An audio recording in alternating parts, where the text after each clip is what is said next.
Bienvenidos a esta edición de Matices y hoy vamos a hablar de literatura y por ello hemos visitado el paraíso de los libros porque vamos a hablar con el amo y señor de los libros aquí en la región La Libertad. Me refiero al señor Jorge Tume. Él es escritor, es docente y además promotor cultural. Todos lo conocemos por Infolectura. Jorge Tume, ¿cómo estás? ¿Qué tal? Bienvenido a Matices. Gracias, Mónica. Realmente es para mí una alegría siempre hablar de libros, de literatura. Y gracias a Matices, al amigo Desposorio, que es siempre un apasionado promotor de la cultura, en este caso en su medio de comunicación. Gracias, muy contento de conversar con ustedes. ¿Cómo nace Infolectura? Bueno, fue una idea que tuvimos hace mucho tiempo cuando yo todavía me desempeñaba como docente. Lo que pasa es que siempre uno como lector se encontraba con muchos buenos libros a lo largo del camino y uno decía, ¿y estos libros, sobre todo peruanos, y estos libros por qué no llegan a Trujillo? ¿O estos libros por qué no leen los chicos en el colegio?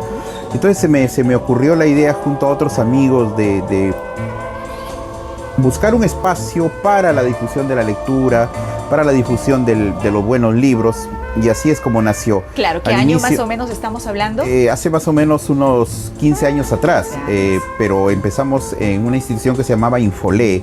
Luego el proyecto un poco que fracasó y ya me embarqué solo en la aventura de Infolectura. Ya como Infolectura tenemos prácticamente 10 años trabajando en la difusión del libro y la lectura. O sea, básicamente era el ánimo de querer llevar buenos libros a la gente, de acercar los libros a la gente, porque generalmente la gente se dice no lee, pero ¿por qué no lee? Porque no hay quien les motive, no hay quien les acerque los libros o los autores mismos, ¿no? O porque está muy lejos, quizás para conseguir un buen libro uno tenía que viajar hasta Lima. Sí. Entonces, con ese propósito. Qué bueno, Jorge.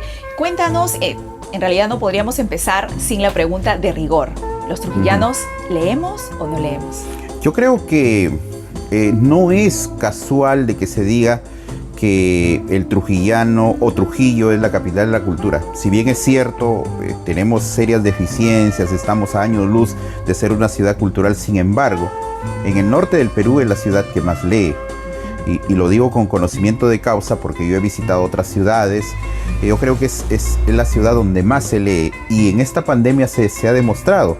Nosotros realmente estábamos preocupados por la situación que pasaba porque la gente obviamente necesitaba comer, necesitaba pagar otras cosas. Yo dije, ¿y ahora quién va a leer en medio de esta crisis?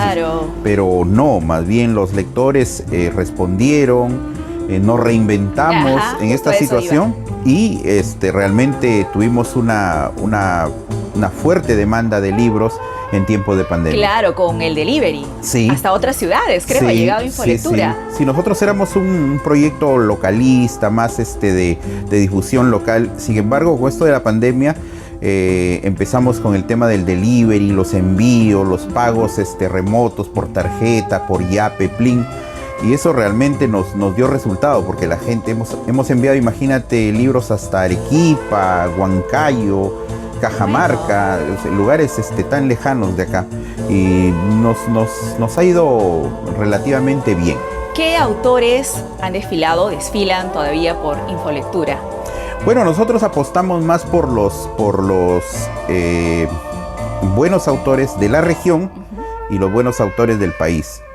Creemos que tenemos una fuerte y buena tradición literaria acá en Trujillo, con los dos picos máximos en poesía, que es César Vallejo, y en narrativa, que es Ciro Alegría. Entonces, esa tradición que la han sabido responder sus hijos, los hijos liberteños, tiene que seguirse difundiendo. Tenemos a Julio Garrido Malaver, Marco Antonio Corcuera, Gerson Ramírez, Carlos Sánchez Vega, Alejandro Benavides, tantas voces que yo creo que deben difundirse. Entonces apostamos por difundir lo nuestro y luego ya también a los buenos escritores nacionales. ¿Cuál es la mayor satisfacción que le ha dado Infolectura? La mayor satisfacción es prácticamente vivir de lo que me gusta. Siempre soñé vivir entre libros y prácticamente lo estoy logrando. Por eso es el amo de los libros. Así es. Y entonces también una de las mayores satisfacciones es conocer mucha gente, escritores que yo antes yo los veía lejanos y ahora son mis amigos, ciudades que yo veía lejanas también y a las cuales siempre voy por el tema de los libros. Entonces yo creo que esas satisfacciones son realmente impagables. Por supuesto, he participado en las ferias de libros más importantes aquí en La Libertad, por ejemplo, la última. Bueno, hemos acá estuvimos participando en la última Feria Internacional del Libro de Trujillo, que lamentablemente por esta cuestión de la pandemia se volvió virtual y que ya no tuvo el mismo impacto. Sin embargo, yo creo que van a volver esas situaciones. Ojalá esta situación vaya pasando, la pandemia, y podamos volver, porque el público responde, sobre todo en Trujillo, en las grandes capitales de provincias. La gente responde, la gente está ávida de novedades, del libro, de buenas historias. Entonces yo creo que hay que seguir en esta tarea. Claro, la última feria del libro presencial, digamos, en la antigua normalidad, fue todo un éxito aquí en Trujillo. Infolectura estuvo presente en esta estuvimos feria. presentes. A mí me llenó de mucha satisfacción y de, diríamos así, de alegría, que vinieron escritores de otros lugares, famosos, algunos de ellos, que tenían el mismo público que tenían nuestros autores de la región. Cuando armamos las mesas por cada una de las provincias, yo temía pues que los trujillanos no respondan a sus escritores, y realmente eran salas llenas, y eso para mí era muy satisfactorio, porque se trata de eso, que en la fiesta de Trujillo también estén los liberteños para mostrarse al mundo, porque hay buenos escritores acá. Siempre se ha creído que lo que viene de fuera es mejor y no necesariamente. Y ahora hablemos de las ferias de libros en los colegios, porque si hablamos de ferias de libros escolares, sin duda estamos hablando de Infolectura y de Jorge Tume. ¿Cómo nace la idea de promover la lectura al interior de los colegios? Claro, nosotros desde un principio entendimos de que había que formar nuevos lectores. Siempre decimos que queremos construir un país de lectores. Es un sueño, obviamente, pero en ese sueño hay que ir trabajando. Y entonces dijimos, a los niños, a los jóvenes, hay que darles un buen plan lector para que ellos se diviertan leyendo y de esa manera se vayan habituando a la lectura. Entonces nació la idea y empezamos a armarnos de un catálogo muy bien diseñado, muy bien pensado, desde los primeros grados de primaria hasta quinto año de secundaria.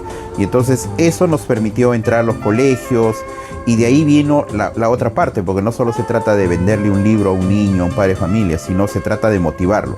Y entonces vamos a los colegios, conversamos con los chicos, firmamos libros, nos tomamos fotografías con ellos, les leemos parte de nuestros libros, y eso para ellos es muy significativo. Claro, es una experiencia única para los estudiantes, poder conocer a los autores, compartir experiencias, ellos opinar acerca de repente de lo que piensan sobre los textos que han leído. Entonces es una experiencia sin duda inigualable para los escolares de la región La Libertad. ¿Y cuáles son los libros que están en apogeo actualmente en Infolectura, que salen más?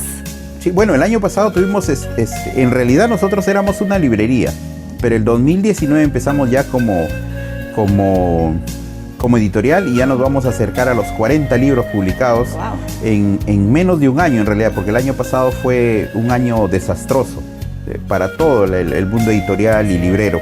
Y el año pasado fue un año muy triste, porque los colegios prácticamente dejaron de lado el plan lector, y era previsible, era entendible, porque los profesores se encontraron sin herramientas en ese momento. Este año ya está volviendo poco a poco, y entonces tenemos varios libros. Por ejemplo, acabamos de lanzar este librito de acá, que es del maestro Danilo Sánchez León, que es un maestro del cuento, de la narrativa. Es un libro maravilloso.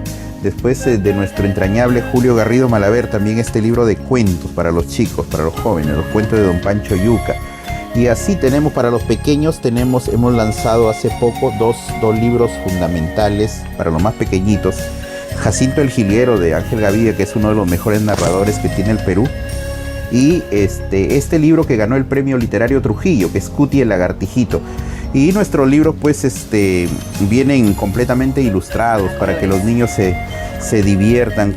Tenemos un conjunto de buenos ilustradores que nos hacen un buen trabajo. Y así Y los precios cómodos también. Sí, los precios son cómodos porque creemos que el libro tiene que llegar a la mayor cantidad de gente, que no sea un pretexto el precio para leer. Y también hemos inaugurado una biblioteca de periodismo, de crónica, ¿no? Hemos publicado Crimen y Testigos, El Escuadrón de la Muerte, estas historias del virus, de la pandemia, y este último que es un libro hermoso, que es El Placer Traidor, de Luis Eduardo García. Esas son las últimas publicaciones. También el libro tuyo, Mónica, con el de tu papá, que son las anécdotas de Valle Encantado. Y lo encuentran aquí en Infolectura, solo 10 soles. Y no es porque seas tú, pero realmente algunas personas que han tenido la oportunidad de leer el libro me cuentan, ¿no? Es un libro muy bueno, muy gracioso. Y eso es bueno, porque los libros tienen que entretener finalmente. La literatura también debe dar placer, y yo creo que ese es un libro muy bueno. Así que, amigos, compren Anécdotas del Valle Encantado. Aquí en Infolectura, pasaje Raimondi, 205. Sí, 205. Está muy cerca, está muy céntrico también el local. Don Jorge, ¿y qué mensaje usted le puede dar a aquellos jóvenes, a aquellos niños, a aquellas personas en general que todavía pues no leen, no se animan a leer? Yo creo que no se animan a leer porque no han buscado un libro que les atrape. Ha habido gente que se ha formado como lectora desde pequeño, pero hay gente que ha empezado muy tarde. Muchos, incluso escritores, amigos me dicen, oye, yo en la niñez no he leído mucho, yo he empezado a leer ya viejo. Y es cierto. Entonces, para eso están las ferias de libros, para eso están las librerías. Pide recomendaciones a los libreros, a gente que conozca de libros, a los escritores. ¿Qué libro me recomienda? Mira, yo no me gusta mucho la lectura, pero quiero leer. Y te van a decir, mira, empieza con este libro. Y una vez que agarre el hilo, va a ir buscando otras lecturas, otros autores, y de esa manera se va convirtiendo en un hábito. Yo creo que a nadie le va a costar leer por lo menos 1 hora diaria. Imagínense que se lea 1 hora diaria todos los días de nuestra vida. Nuestra vida va a ser maravillosa, aparte que vamos a tener buen vocabulario, buena ortografía, cultura, buen tema de conversación, cultura, conocimientos. Es decir, es algo maravilloso. Muy cierto lo que usted señala, don Jorge. Y aquellos autores que de repente tienen sus manuscritos por ahí guardaditos y aún no se animan a publicar, ¿qué necesitan? ¿Qué requisitos para poder publicar un libro bajo el sello de Infolectura? Bueno, nosotros tenemos un eslogan que lo estamos haciendo en serio, ¿no? Solo libros buenos. Entonces, nosotros no publicamos cualquier libro porque creemos que el lector debe tenemos un respeto por el lector. Entonces, si un libro está mal escrito, tiene errores o es una historia mala, yo creo que el autor debe entender que se debe trabajar más hasta que ya esté listo para que sus lectores lo aprecien. Porque también es un plus que da el escritor. Finalmente, si tú escribes un libro malo, publicas otro libro y ya la gente no te va a seguir, la gente no te va a comprar tus libros. Entonces yo creo que deben preocuparse por escribir bien, y para ello se necesita leer muchísimo, mucho. Los escritores debemos leer el triple de los lectores normales. De esa manera vamos a mejorar nuestra técnica, nuestra forma de narrar, etc. Y entonces yo creo que una persona intuye cuando está escribiendo algo bueno. Entonces pueden escribirnos, pueden llamarnos para nosotros asesorarlos, qué pueden hacer, de repente llegar a un acuerdo para su publicación. Es cuestión solamente de ponernos de acuerdo para de esa manera poder llevarle buenos libros a los lectores. Lamentablemente estamos en una época de crisis. Yo en el 2019 publiqué todos los libros con nuestro dinero, con nuestros pocos recursos que teníamos. Lamentablemente eso nos limitó un poco la pandemia, pero esperamos recuperarnos para seguir llevando buenos libros. Así es, así. Ya saben nuestros seguidores entonces que tienen por ahí sus manuscritos, y si cumplen con estos requisitos, además toman la decisión y obviamente pues algo de ahorro ahí para poder publicar con el sello de Infolectura. Muchísimas gracias, don Jorge Tume, por el tiempo que nos ha cedido para esta entrevista aquí en Matices. De repente un llamado a las autoridades para apoyar un poco más la lectura, la cultura en la región La Libertad. Sí, gracias a ustedes en primer lugar por esta grata conversación, qué bonito es hablar del libro, siempre me emociono con esto. Y a las autoridades decirles que hagan solamente su trabajo bien, es decir, que entiendan que el desarrollo de un pueblo también es cultura, también es la lectura, también son las bibliotecas. En la medida que nosotros entendamos eso, nuestro pueblo va a ser mucho mejor. Gracias a ustedes por su tiempo y por esta bonita conversación. Muy bien, ya hasta aquí llegó una edición más de Matices. Hoy hemos hablado con el señor Jorge Tume sobre literatura y literatura aquí en la región La Libertad. Nos vemos en una próxima edición de Matices, solo aquí por Radio Estelar.